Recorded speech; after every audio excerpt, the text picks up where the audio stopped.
Welcome to Choose Your Own Adventurer.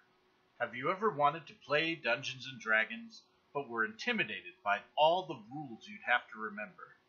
Let me introduce you to the Basic Fighter. The Basic Fighter is a useful addition to almost any party, and you only need to remember 5 special rules and 1 general rule. When selecting attributes, prioritize in this order: Strength, then Constitution, and put all your other stats wherever they fit best for role-playing.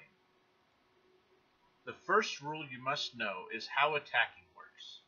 No matter what weapon is being used, the attacker rolls a 20-sided die, adds their attack bonus, and compares it to the target's armor class.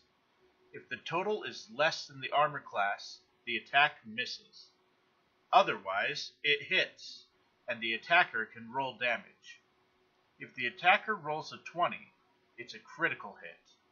This means the attack hits regardless of target's AC. It also means you can roll twice as many damage dice. And that's all you need to know to start hacking down goblins.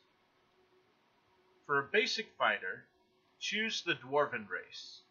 The dwarf gets +2 in strength and +2 in constitution. This lets you hit harder and take harder hits. For background, you can choose anything, but nothing is more basic for a fighter than soldier. For class, of course, take fighter. Fighters are the easiest class to play in the game, and they come with one of the highest hit point totals. That represents how much damage they can take. Fighters start with chainmail, but you may wonder, what armor can your fighter wear? All armor. Fighters can also use all weapons. You may see other classes checking their character sheet often to see if they can use the cool new weapon or armor they found. Not you. If it can be equipped, you can equip it. But to start with, I recommend the longsword. This weapon hits for 1d8 and frees up one hand to hold your shield. For fighting style, choose defense. This gives you a starting armor class of 19, 16 from chainmail, +2 from a shield, and +1 from your defense fighting style. The higher your armor class, the harder you are to hit, and 19 is very high to start with. At level 1, you also gain the feature Second Wind. Second Wind allows the fighter to heal for 1d10 plus the fighter level as a bonus action. That means they can heal and attack in the same turn. Let's see how this plays out in the same fight from before. Goblin attacks for 18 and misses. Jean attacks for 15 and hits. Goblin rolls a 20 and lands a critical hit. Jean uses Second Wind to heal up, and then attacks for the final blow. After you've used Second Wind, you must rest for 1 hour in-game before you can use it again. At level 2, you gain one of the strongest abilities in the game, Action Surge. Action Surge allows the fighter to take a second action on one of his turns. Let's look at the same fight again, but this time with Action Surge. The goblin attacks and misses. Jean attacks and hits. Jean uses Action Surge to take the attack action again. This attack also hits, and the goblin is toast. You must rest for 8 hours in-game before using the Action Surge ability again. At level 3, we become a champion and gain the improved critical feature.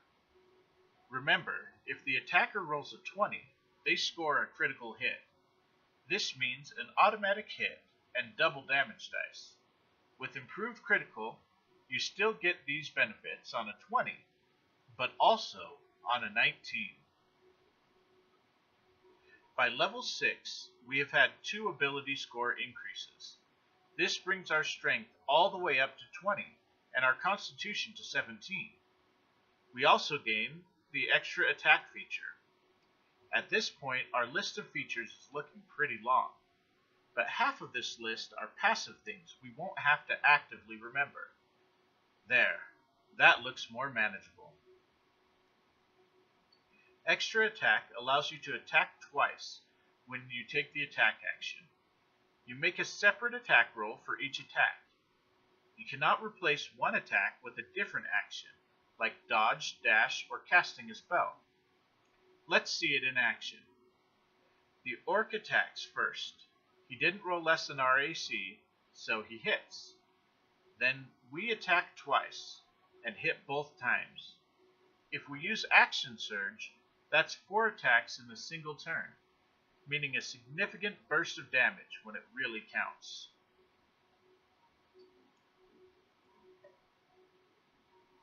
At level 8, since we've already reached 20 in strength, we'll trade in our ability score increase for the feat Tough.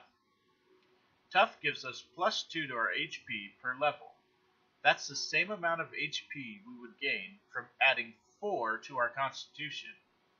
At level 9, we gain the last new ability we'll have to actively remember, Indomitable. Occasionally, your Dungeon Master will ask you to make a saving throw. You roll a 20-sided dice and add your saving throw modifier, and the Dungeon Master tells you if you fail. When you fail, something bad usually happens. With Indomitable, you can roll the 20-sided die again and try for a better result. You must keep the new roll, whatever it is. You can do this twice, and then you must rest for 8 hours in-game before you can do it again. At level 10, we gain a second fighting style. We'll take Dueling for +2 damage to each of our successful attacks. At level 11, our core abilities begin to grow stronger, with extra attack now letting us attack 3 times instead of 2. Now is the time for the final fight versus the dreaded Vanderhob. But before we get started, let me show you a quick trick to see if your attack roll hits. First, take your target's armor class, then subtract your 2-hit bonus, and now you know any roll 6 or higher will hit the Vanderhob. We'll use the same technique to see when the Vanderhob hits. The Vanderhob attacks first and rolls a tongue attack. 14 is 11 or higher, so it hits, dealing 3d6 damage.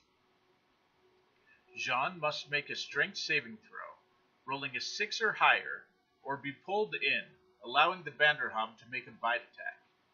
Jean rolls a 2 and fails the save, but he can use Indomitable to re-roll the save, and 11 succeeds.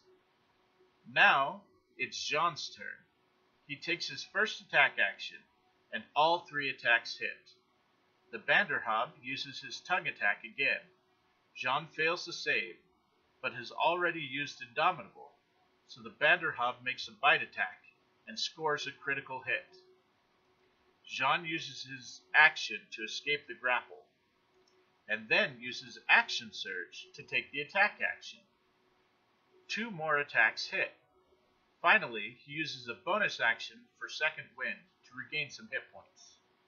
The Vanderhob makes another bite attack and misses.